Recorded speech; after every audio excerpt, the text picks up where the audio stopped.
সমস্যাটা হইছে আমার। আমি অনেক সমস্যার মধ্যেই পড়ছি। তো মাঝখান দিয়ে আরকি আমার শুনতে হইছে যে আমার বাপের ঠিক নাই। কি ভালো করতো ছিল। আপনার বাবা? মাছ বিক্রি করতো। এই মায়া তো এটা ধ্বংসাত্মক মায়া। তার তো নিজের যে একটা জীবন ছিল। বাদ দাও না, যে চলে গেছে চলে গেছে। কিন্তু আমি বাদ দিতে পারতেছি না স্যার। যে তোমার একটু আমার খবরটা নেওয়া অন্তত উচিত ছিল। কারণ আমি কোনো দোষ করিনি। তোমাদের মধ্যে যা হওয়ার হইছে, কিন্তু আমি তো কখনো কোনো দোষ করিনি। তুমি একটু আমার সাথে যোগাযোগ রাখতা। আম্মু না থাকতো তোমার সাথে, কিন্তু আমার সাথে অ্যাটলিস্ট তুমি একটু যোগাযোগ রাখতে পারতা। আজকের এই ভিডিওটা সব ব্রোকেন ফ্যামিলির জন্য বিশাল বড় একটা মেসেজ। আসসালামু আলাইকুম প্রিয় দর্শক এবং শ্রোতা। আল্লাহ সর্বাবস্থায় আমাদের সবার মঙ্গল করুন, সেই প্রার্থনা সব সময়ের মতো। এই অনুষ্ঠান ছাড়াও জীবন গল্প কেন্দ্রিক আমরা মূলত আপন ঠিকানায় প্রায় 500-র কাছাকাছি ছেলে মেয়েদেরকে তাদের পরিবারে ফিরিয়েছি বিগত 4 বছর বা তার কিছুটা বেশি সময়। আপনারা নিশ্চয়ই জানেন যারা আপন ঠিকানা দেখেন, বাংলাদেশের সামাজিক যোগাযোগ মাধ্যমে কোনো একটা সেগমেন্টকে কেন্দ্র করে এত বেশি অনুষ্ঠান বা এত বেশি ভিডিও হয়েছে কিনা, যেটা নিয়ে আমার যথেষ্ট সন্দেহ আছে। আমাদের বেসিক ভিডিওর সংখ্যা 800 ক্রস, আমাদের আপডেটের বা প্রাইমারি আপডেট মিলিয়ে প্রায় 500 ক্রস। তো তার মানে 8-5 1300 ক্রস। 1300টা ভিডিও আমরা করেছি, তারও বেশি 1300 প্লাস ভিডিও আমরা করেছি আপনার হচ্ছে বিগত 4 বছরে। আপনি যদি 365 দিয়ে 4 বছর 4কে গুণ করেন কত হয়? অলমোস্ট এভরিডে আপনাদের দোয়াতেই আমরা পরিশ্রম করে যাচ্ছি এবং আমরা চেষ্টা করছি এখনও যারা আমাদের কাছে আসছেন তাদেরকে পরিবারে ফেরানোর জন্য। আজকে যে বোনটি এসছে তার কাছে যাওয়ার আগে বলতে চাই, আপনি যদি আপনার পরিবারকে খুঁজতে চান দয়া করে আমাদেরকে ফোন দেবেন। আমাদের ফোন নম্বর হচ্ছে 09639887777। এছাড়া আপনারা চাইলে আমাদেরকে মেইলও করতে পারেন। আমাদের মেইল অ্যাড্রেস হচ্ছে sharemystory24@gmail.com। আপনার নাম কি? জান্নাতুল ফেরদৌস শিফা। এটা বাবা মায়ের দেয়া নাম? হ্যাঁ। ওকে। এত বড় নাম মনে আছে, তার মানে তো মোটামুটি একটু পরিণত বয়সে বোধহয় হারিয়েছেন আপনি। হারানোর আমি হারাইনি স্যার। আপনি হারান নাই? না, আমি হারাইনি। গল্পটা কি বলেন তো? আমি হওয়ার পরে হুম। আমার আব্বু দাদি সবাই দেখতে আসছিল আমাকে। তো আমার নানুর সাথে ঝগড়া হয়। আব্বু আর দাদি দেখতে এসছে, তার মানে আপনি নানু বাসায় হয়েছেন? হ্যাঁ। ওকে। তো আমার দাদুর বাড়ির ফ্যামিলি আমাকে দেখতে আসছে। তো আচ্ছা। দেখতে আসার পরে তাদের সাথে মানে আমার নানুর সাথে আমার বাবার বাড়ির ফ্যামিলি একটু ঝগড়া হয়। তো হ্যাঁ। একটা ব্যাপার নিয়ে ঝগড়া হওয়ার পরে হুম। ওইখান থেকে আমার নানু আর কি বলে যে তুমি চলে যাও, মেয়ে দিব না।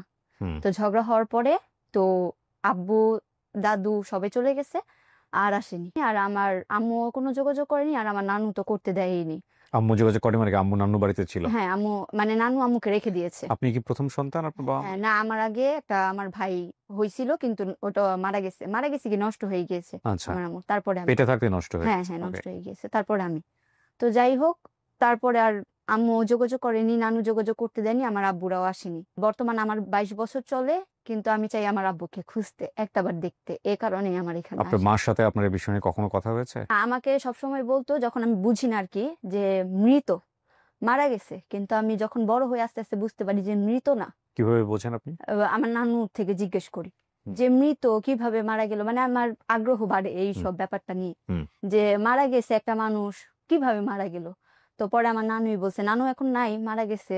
তো নানুই বলছে যে মারা যায়নি, এরকম আমার সাথে ঝগড়া লাগছে, তো আমি বের করে দিছি। তারপরে আমার খালামুনি আছে, আমার খালা, যে খালা আমার পাইলে এত বড় করছে, উনি আর কি বলছে যে তোমার আব্বু মারা যায়নি, এই ব্যাপার, তো ঝগড়া লাগছে, পরে তোমার নানু তাড়াইয়া দিছে। আমি সমাধান করার আগেই তো ওরা চলে গেছে। বাবু হইলে কাপড় চোপড় দেয়, তারপরে বিভিন্ন জিনিস নিয়ে আসতে হয়।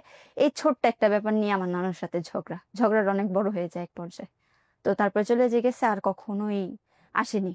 আব্বু আমার খোঁজ করতে আসেনি, আর আমার ফ্যামিলির থেকে কোনো যোগাযোগ করেনি। কিন্তু মাঝখান দিয়ে তো সমস্যাটা হয়েছে আমার। আমি অনেক সমস্যার মধ্যেই পড়ছি। আপনার নানুকে বলেন না এটা যে তুমি এই না, আমার জিনিসটা? নানু আমাকে দিবেই না। মানে আমাকে অনেক আদর করে বড় করছে, কিন্তু আমাকে দিবে না। তার জেদ ছিল যে দিব না, মেয়েও দিব না, নাতনিও দিব না। তো যাই হোক, আমি বড় হয়েছি পরে।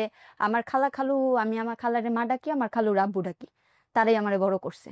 আমার আম্মু যতটুক না আমার পিছেও টাইম ওয়েস্ট করছে বা আমারে বড় করছে, আমার খালা আমারে বড় করছে। ইগো, ইজিও, হ্যাঁ, ইমোশনের একটা ভয়ঙ্কর রকম ভাবের একটা স্টেজ এটা।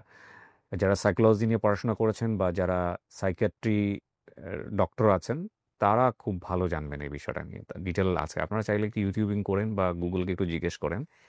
এই ইগো হচ্ছে আমি মনে করি শয়তানের একটা রূপ, মানে খুব চমৎকার একটা রূপ, চমৎকার বলবো কি, মানে পরিপূর্ণ একটা রূপ যেটা মানুষের মধ্যে খুব স্ট্রংলি ফাংশন করে। ইগো কখনো কখনো প্র্যাকটিস করতে করতে করতে করতে একটা মানুষ এমন লেভেলে চলে যেতে পারে যে সে কখন যে ইগোর দাস হয়ে গেছে, স্লেভ অফ ইগো হয়ে গেছে, সে বুঝতেই পারবে না। এবং এই ইগো তার জীবন থেকে কি কি নিয়ে গেছে সে জানে এবং আল্লাহ জানে, এছাড়া কেউ জানবে না।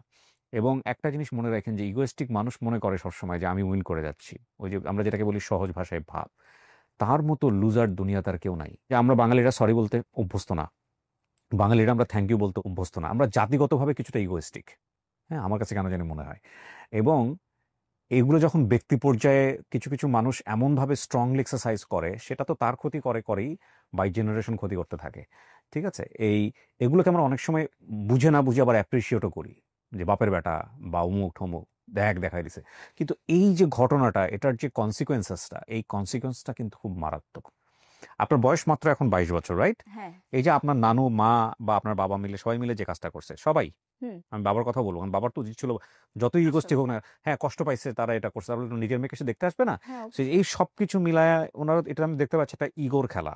হুম। হ্যাঁ, এটা কি আপনার জীবনে ভালো কিছু হয়েছে?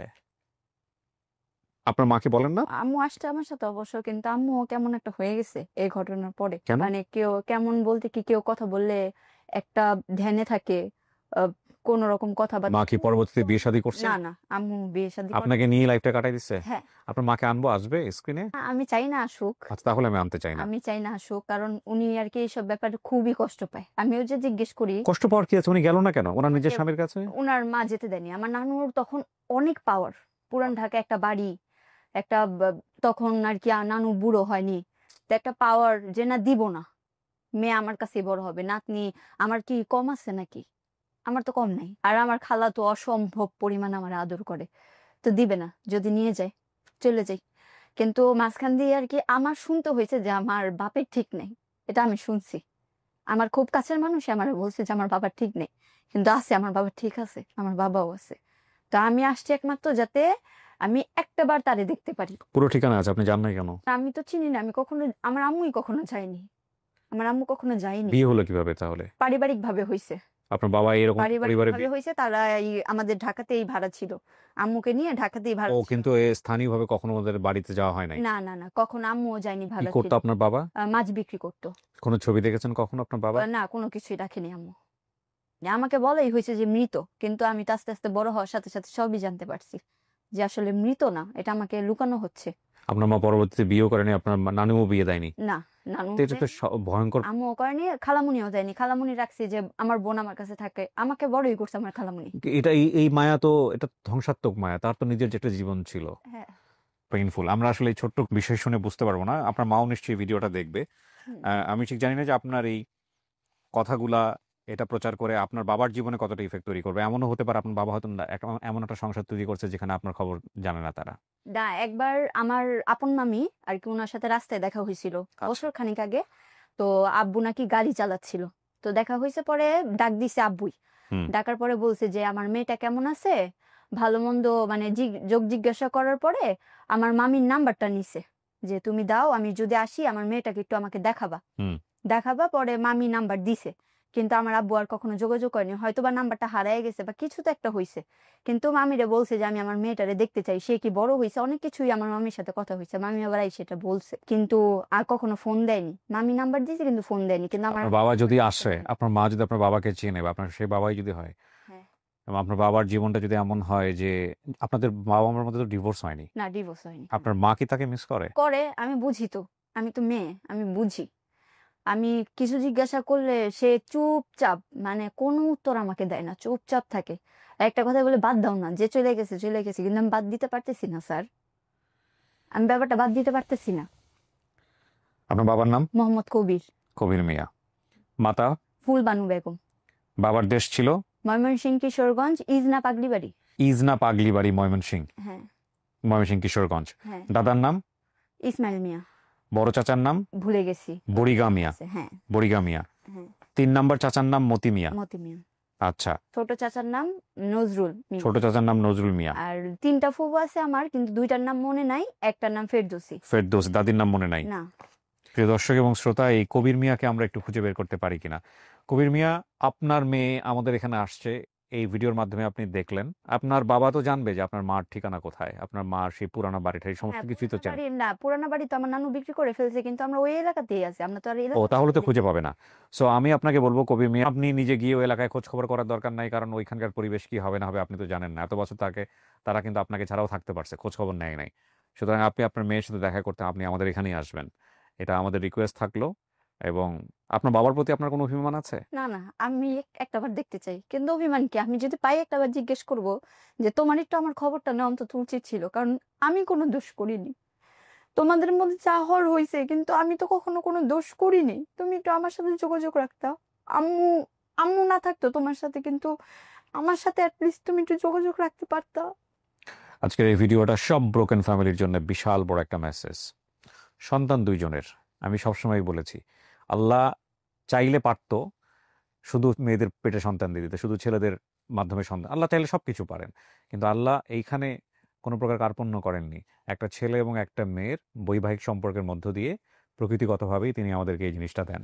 সুতরাং দুই শরীরেরই অংশ একটা মানুষ। সেখানে আমরা এই বিয়ে ডিভোর্স পর্যায়ে গিয়ে ছেড়ে দিয়ে যে টানাটানিটা করি, বাবার পরিচয় ভুলিয়ে দেওয়া, ধ্বংসাত্মকভাবে মার ফ্যামিলি হোক বা বাবার ফ্যামিলি হোক পাওয়ার দেখানো, ওই সন্তান যে জন্মের পর থেকে পেনালাইজ হচ্ছে এবং এই পেনাল্টির জন্য আমরা কেউ না কেউ দায়ী। এই দায়টা কিন্তু এড়ানো খুবই মুশকিল, খুবই মুশকিল। কে এখানে দোষী বলেন? বাবা দোষী না মা দোষী নাকি নানি দোষী? আমি তো মনে করি দুইজন মানুষকেই চরম শাস্তি দেওয়া হয়েছে দুইটা পরিবারের ইগো থেকে, মা এবং মেয়ে দুজনকেই।